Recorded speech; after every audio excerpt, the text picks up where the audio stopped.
ગુજરાતી ખમણ ઢોકળા બનાવવા માટે 1 કપ ચણાનો જાડો લોટ, અડધો કપ ચણાનો ઝીણો લોટ, 1 કપ પાણી નાખવાનું, અડધી ચમચી લીંબુના ફૂલ, 1 ચમચી મીઠું અને 1 ચમચી ખાંડ નાખી બરાબર મિક્સ કરી દેવાનું।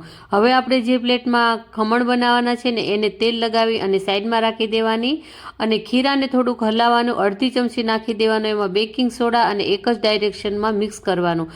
જ્યારે આપણે એમાં બેકિંગ સોડા નાખશું ને ત્યારે જે આ લોટ છે ને એકદમ આવી રીતે ફૂલી જશે। ફૂલેલો લોટ આપણે ડીશમાં નાખી દેવાનો છે અને બાફવા માટે મૂકી દેવાનો છે। 15 મિનિટ સુધી એને બફાવા દેવાનો છે। તો અહીંયા જે આપણા ખમણ ઢોકળા છે ને સારી રીતે બફાઈ ગયા છે। હવે આપણે એને નીચે લઈ લેવાનું અને એકદમ ઠંડુ કરવાનું। જ્યારે એ ઠંડુ થઈ જશે ને ત્યારે એની જાતે જ ડીશમાંથી એ નીકળી જશે, તમે જોઈ શકો છો। તો અહીંયા આપણા એકદમ મસ્ત ફૂલેલા ખમણ ઢોકળા બનીને તૈયાર થઈ ગયા છે ને।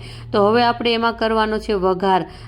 તો ખમણ ઢોકળાનો વઘાર કરવા માટે વઘારિયામાં નાખી દેવાનું છે તેલ। ગરમ થઈ જાય ને એટલે 1 ચમચી રાઈ અને લીલા મરચાં કાપેલા નાખવાના, અડધી કપ નાખવાનો પાણી અને 2 ચમચી જેટલી ખાંડ નાખી દેવાની। ખાંડ સારી રીતે પીગળી જાય ને એટલે આ જે વઘાર છે ને આપણે ખમણ ઢોકળાની ઉપર નાખી દેવાનો અને ઉપર લીલા ધાણા નાખી દેવાના। તો અહીંયા આપણા એકદમ ગુજરાતી પરફેક્ટ મસ્ત ખમણ ઢોકળા બનીને તૈયાર થઈ ગયા। વિડીયો ગમ્યો હોય તો લાઈક, શેર અને સબસ્ક્રાઈબ કરવાનું ના ભૂલતા। Thank you so much.